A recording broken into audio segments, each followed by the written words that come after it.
O ano é 38 depois de Cristo. Uma menina de 15 anos cruza o umbral do Palácio Palatino. Seda branca cola em seu corpo delicado. Folhas de mirto coroam seu cabelo dourado. O Senado se levanta. O povo ruge aprovação. O imperador Cláudio, 50 anos, fala presa na garganta, as mãos tremendo ligeiramente. Ela, com a graça ensaiada de uma futura imperatriz, pega a mão trêmula dele na sua. O nome dele é lenda. O dela se tornará algo completamente diferente. Valéria Messalina. Lembre desse nome. Roma tentou esquecer. Eles esperam que ela os salve. As manchas de sangue do assassinato de Calígula mal foram esfregadas dos corredores. 4 anos de loucura. Execuções como entretenimento. Incesto desfilado como política. Um reinado tão insano que seus próprios guardas o cortaram num túnel sob este mesmo palácio. Roma precisa de estabilidade, virtude, herdeiros. Eles a vestem como salvação. Dentro de 10 anos, ela transformará este palácio em algo que as fontes antigas mal conseguem descrever sem tremer. Senadores se tornarão seus prisioneiros. Filhas aristocráticas desaparecerão em suas câmaras e retornarão mudadas, silenciosas, quebradas, ligadas por segredos que carregarão até os túmulos. Ela encenará competições que chocariam prostitutas profissionais. Ela orquestrará chantagem numa escala que faria agências modernas de inteligência pausarem. Ela se casará com outro homem enquanto ainda imperatriz, à luz do dia, com testemunhas, como se desafiasse a própria Roma a pará-la. E quando finalmente o fazem, suas estátuas serão arrastadas pelas ruas e despedaçadas. Seu nome será cinzelado de cada inscrição. Registros oficiais serão reescritos como se ela nunca existisse. Damnatio memoriae, condenação da memória. 2000 anos depois, você ainda está aqui, ainda ouvindo. Porque as coisas que Roma tentou mais arduamente apagar são as coisas que não conseguimos parar de desenterrar. Se inscreve no canal agora e deixa o like, porque o que vem a seguir vai te mostrar como impérios apodrecem por dentro. Volte para 36 depois de Cristo. O fórum está vivo com vozes, comerciantes vendendo seda da China, especiarias da Índia, vidro soprado do Egito, senadores discutindo sobre grãos, sobre impostos, sobre a próxima guerra, crianças correndo entre colunas de mármore polido, escravos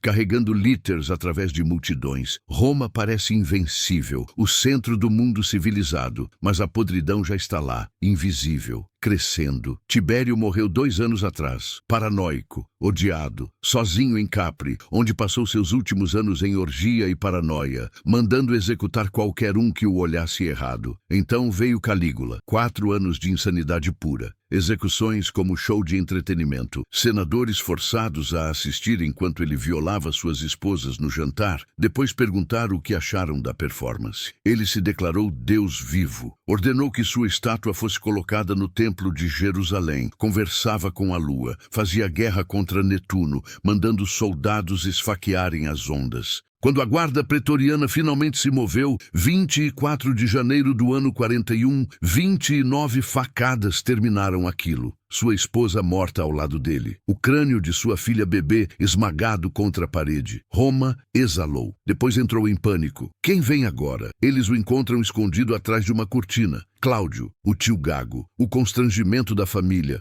com a claudicação e a baba. 50 anos. Nunca quis poder. Nunca esperou. A guarda o proclama imperador de qualquer jeito. Não porque ele é qualificado, mas porque está vivo e Roma precisa de alguém vestindo a púrpura antes que a cidade se despedace. Cláudio sabe que é temporário. Ele precisa de legitimidade, rápido, um herdeiro, uma dinastia, prova de que os deuses não abandonaram Roma. Então ele se casa com Valéria Messalina, sua prima de 3º grau, que tem 15 anos. Uma linhagem que traça de volta ao próprio Augusto. Beleza sobre a qual poetas constroem carreiras descrevendo. Pele pálida, cabelo dourado, traços tão perfeitos que parecem esculpidos. Ela foi preparada para isso, educada em virtude, ensinada a baixar os olhos, falar suavemente, encarnar a castidade que mantém civilização unida. No papel, ela é perfeita. O Senado aprova. O povo aplaude. O império tem futuro novamente. Mas aqui está a questão que ninguém fez. O que acontece quando você pega uma criança e a veste como deusa? Quando você a coloca num palácio onde cada porta se abre ao seu comando, onde senadores se curvam, onde seu marido tem o dobro da idade dela e está apavorado de perder poder,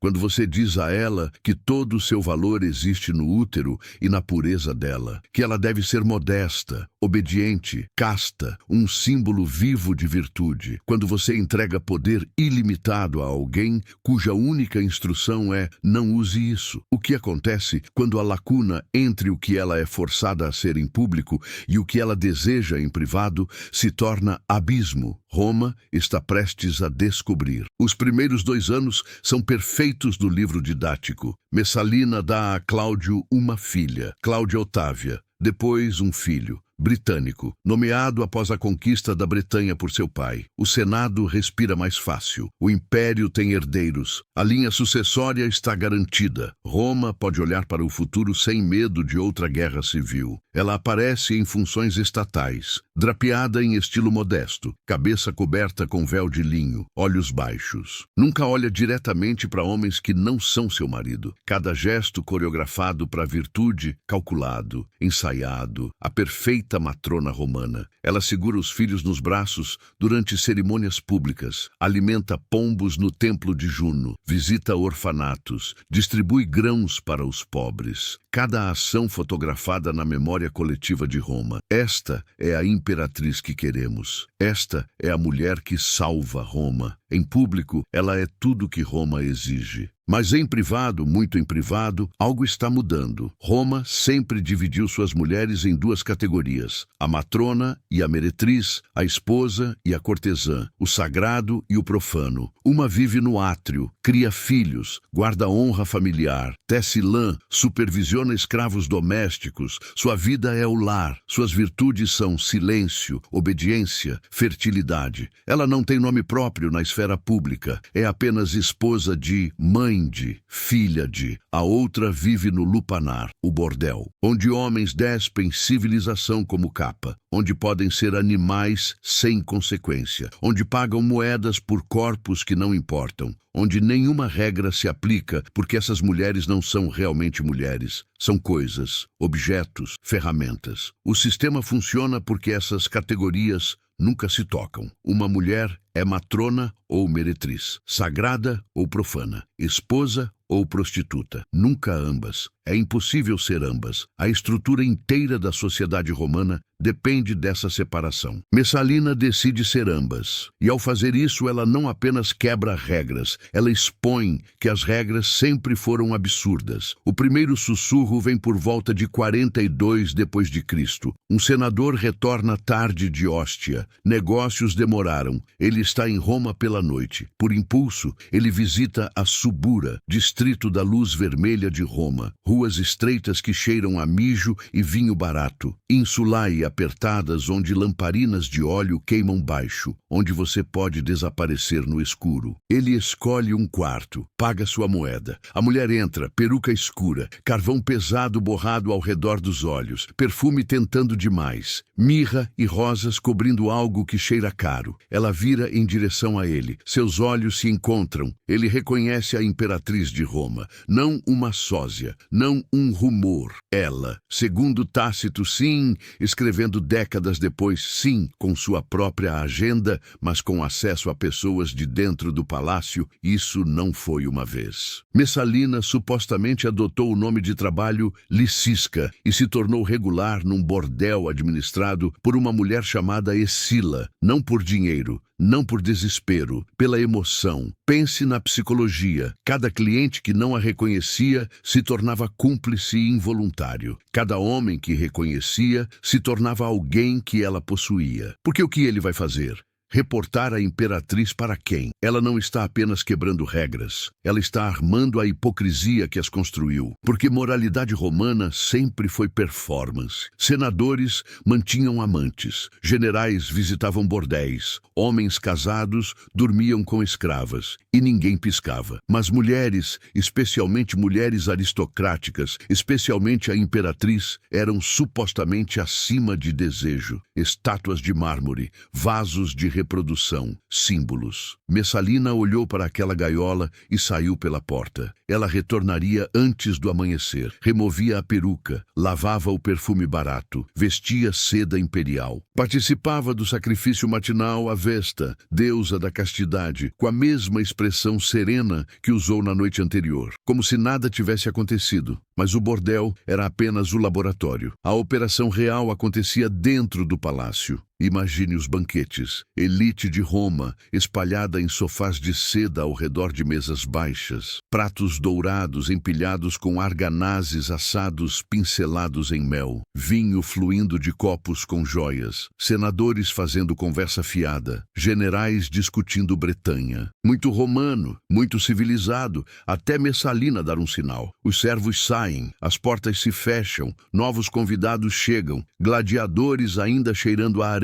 areia, sangue, suor, atores do teatro, cativos estrangeiros, às vezes os filhos adolescentes de famílias patrícias, convocados sob pretexto de discutir as carreiras de seus pais. O que acontece a seguir, as fontes descrevem com horror e fascinação. Performances forçadas, competições humilhantes, senadores emparelhados com seus inimigos políticos e mandados a entreter a imperatriz. Mulheres aristocráticas, casadas, respeitáveis, apavoradas, coagidas a fazer papel de prostituta enquanto seus maridos assistem do outro lado da sala, congelados. Recusa não é opção. Um tribuno declina seu convite. 3 dias depois, está boiando no Tibre. Um nobre tenta sair cedo. Sua família perde propriedade até o fim da semana. A mensagem se espalha. A imperatriz não aceita não. Depois, vem a competição. A história aparece em Plínio, o Velho. Sim, ele está escrevendo sobre história natural, mas este detalhe grudou. Uma competição entre a imperatriz e uma prostituta famosa chamada Escila. Não por dinheiro, por orgulho. Quem poderia durar mais parceiros numa única noite? 25. Messalina, 1. Plínio escreve como se estivesse documentando o eclipse solar, com horror clínico e precisão fascinada. Verdade? Exagerado? Propaganda? Nunca saberemos com certeza. Mas a história sobreviveu porque capturou algo que romanos não conseguiam articular. Uma mulher empunhando poder sexual, não como submissão, mas como dominação. Roma não tinha linguagem para isso. Então, transformaram em mito. Mas mitos não vêm do nada. Eles refletem algo que aconteceu, algo que pessoas testemunharam e não conseguiram esquecer, mesmo quando tentaram. O palácio se torna teatro de poder, onde humilhação é moeda, onde senadores chegam ao amanhecer para implorar favores e saem à meia-noite, tendo realizado atos dos quais nunca falarão novamente. Onde famílias aristocráticas enviam suas filhas às câmaras da imperatriz e rezam para que retornem não casadas. A maioria retorna, algumas não. Ninguém faz perguntas, porque agora todos entendem o sistema. Messalina não apenas impunha poder, ela o coleta, pedaço por pedaço, pessoa por pessoa, construindo rede de cumplicidade tão vasta que ninguém pode se mover contra ela sem se destruir. Cada participante se torna prisioneiro, cada testemunha se torna cúmplice. Ela não precisa da aprovação do Senado, ela tem a vergonha deles. Isso é melhor que lealdade. Lealdade pode mudar, vergonha dura para sempre. E através de tudo, Cláudio trabalha, construindo aquedutos, reformando tribunais, expandindo o império para a Bretanha, o imperador competente que todos subestimaram. Ele sabe? Claro que sabe. Roma inteira está fofocando. Nos banhos públicos, nos mercados, nas tabernas, senadores estão sussurrando nos corredores do Senado, trocando olhares significativos, piadas mal disfarçadas sobre chifres e coroas. Seus próprios libertos estão implorando para ele agir. Narciso, Palas, Calisto, os homens que realmente governam o império enquanto Cláudio assina documentos. Eles vêm a ele com relatórios, com evidências, com nomes, com lugares, com datas, com detalhes que fazem impossível negar. Mas o que ele pode fazer? Realmente,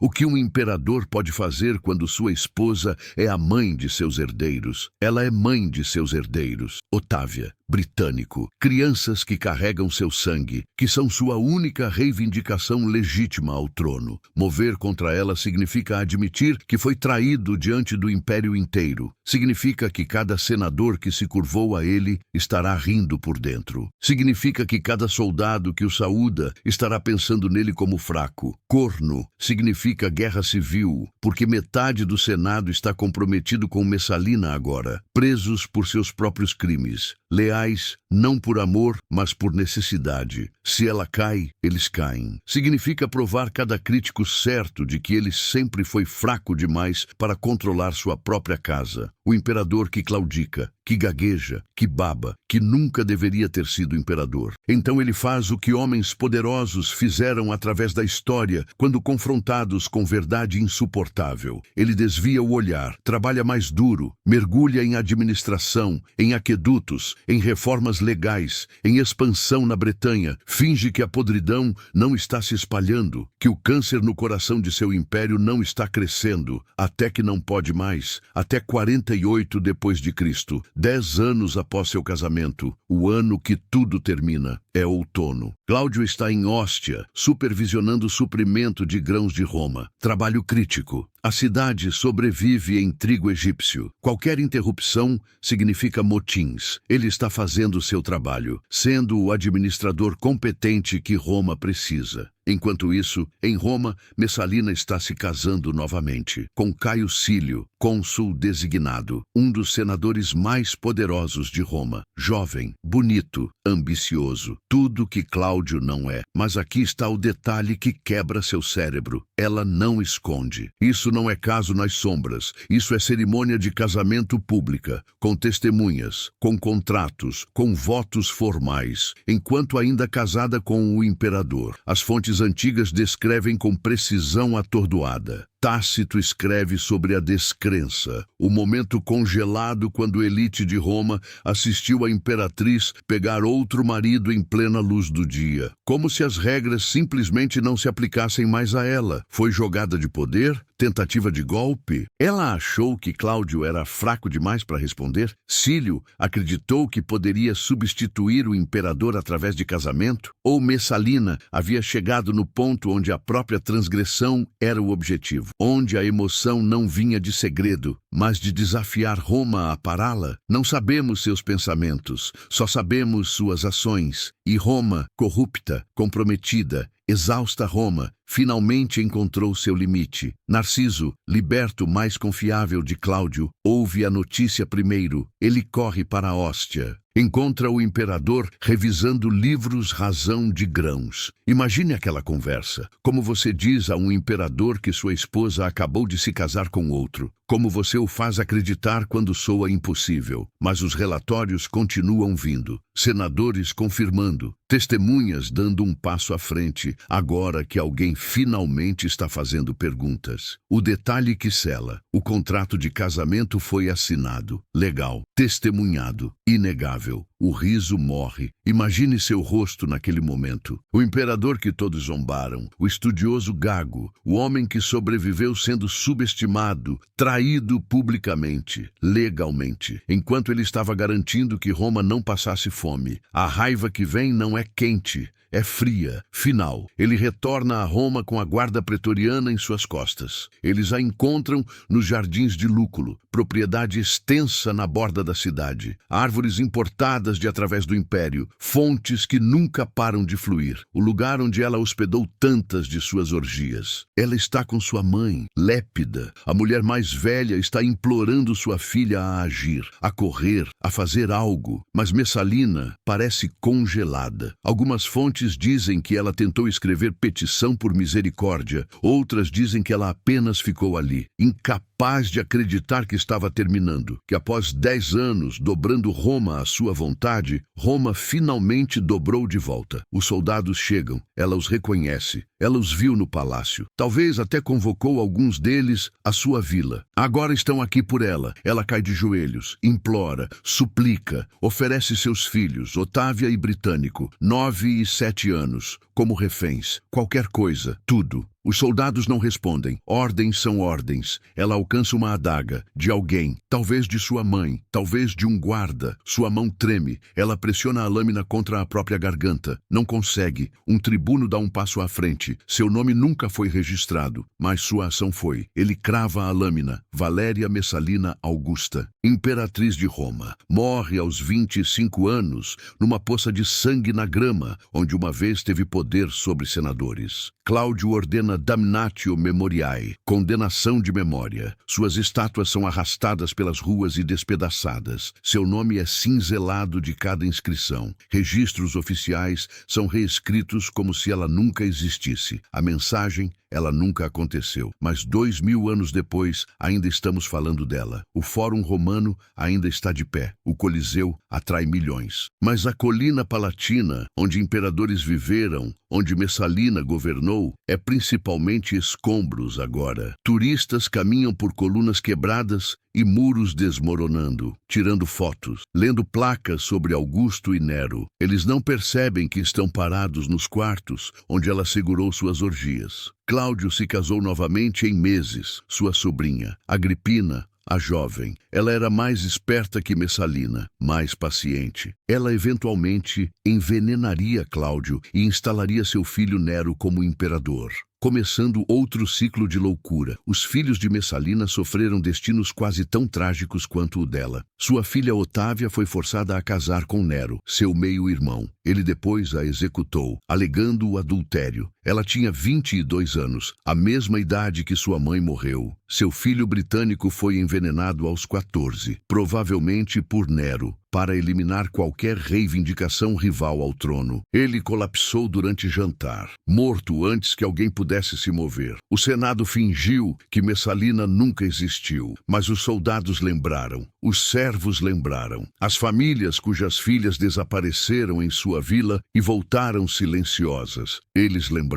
Aqui está o que me assombra sobre a história dela. Quanto do que sabemos sobre Messalina é verdade? Nossas fontes, Tácito, Suetônio, Juvenal, eram todos homens, todos escrevendo décadas após sua morte. Tácito escreveu sob Trajano, 60 anos depois. Suetônio sob Adriano, 80 anos depois. Juvenal estava escrevendo sátira, não história. Todos com motivos políticos para pintá-la como monstro. Todos precisavam justificar por que ela foi morta. Todos precisavam explicar como uma imperatriz de Roma pôde fazer o que fizeram dela fazer. Propaganda romana tinha padrão, um manual, uma fórmula testada através de séculos. Mulheres poderosas que ameaçavam a autoridade masculina eram sempre acusadas de depravação sexual, sempre, sem exceção. Cleópatra dormiu com meio mundo, diziam, quando na verdade era a rainha brilhante que falava 9 línguas e governou o Egito com astúcia política. Agripina a jovem, mãe de Nero, acusada de dormir com o próprio filho, alegações inventadas por inimigos políticos. Lívia, esposa de Augusto, pintada como envenenadora serial, matando qualquer um que ameaçasse o poder de seu filho, baseado em rumores e paranoia. Messalina. O manual nunca mudou. Mulher poderosa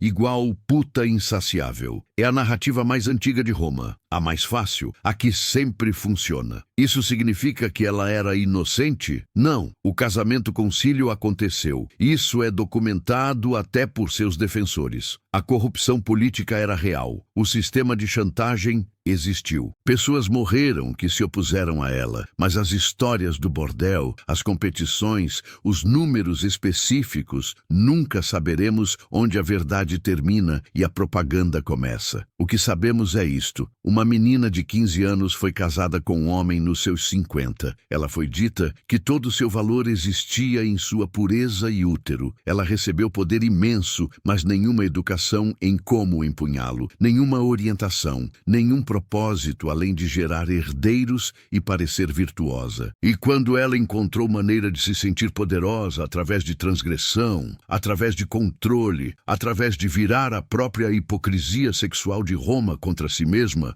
O império que a criou a destruiu. Depois passou 2000 anos a chamando de monstro. Fique nas ruínas do Palatino hoje e você pode sentir algo no ar. Não fantasmas. Roma não faz assombrações assim, mas algo mais pesado. O peso de histórias que não podiam ser silenciadas mesmo quando cinzelaram os nomes. Porque aqui está a verdade sobre Damnatio Memoriae. Não funciona. Você pode esmagar as estátuas, riscar as inscrições, reescrever os registros, mas você não pode apagar as lições. O nome de Messalina deveria desaparecer. Em vez disso, tornou-se imortal. Não porque Roma queria que ela fosse lembrada, mas porque a verdade, por mais torcida, por mais enterrada, tem jeito de rastejar de volta à superfície. Impérios caíram para invasões bárbaras, para peste, para colapso econômico. Mas Roma nos ensina algo mais insidioso. Eles também podem apodrecer por dentro. A história de Messalina não é apenas sobre sexo ou escândalo. É sobre o que acontece quando o poder vira jogo, quando vergonha vira moeda, quando as pessoas destinadas a liderar império estão comprometidas demais para parar sua decadência. Cada senador que ela humilhou ficou em silêncio. Cada general que ela chantageou permaneceu leal. Cada testemunha às suas orgias tornou-se cúmplice, não através de lealdade, através de vergonha. Ela provou que você não precisa de exército para controlar homens. Você só precisa saber do que eles têm medo que as pessoas descubram. Gostamos de pensar que somos diferentes agora, que evoluímos além da corrupção de Roma. Mas olhe para qualquer império moderno, qualquer governo, qualquer instituição de poder. Quantos segredos a mantém unida?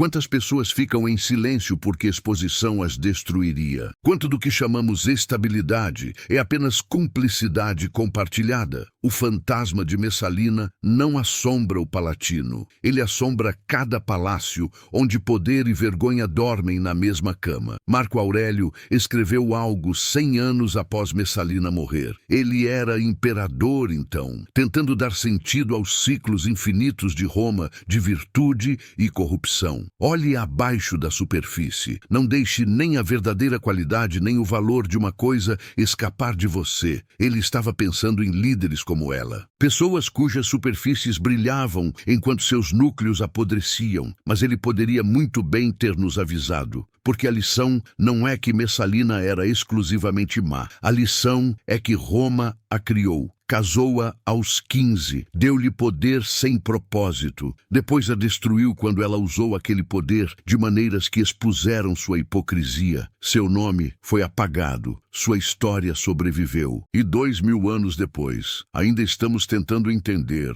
o que significa quando as pessoas dadas poder para preservar virtude se tornam arquitetas de sua destruição. Se histórias como esta te lembram quão frágeis impérios são, como o poder corrompe de maneiras que preferimos não ver, se inscreve no canal agora e ajuda a manter o passado vivo. Porque o momento que esquecemos essas lições é o momento que estamos condenados a repetir.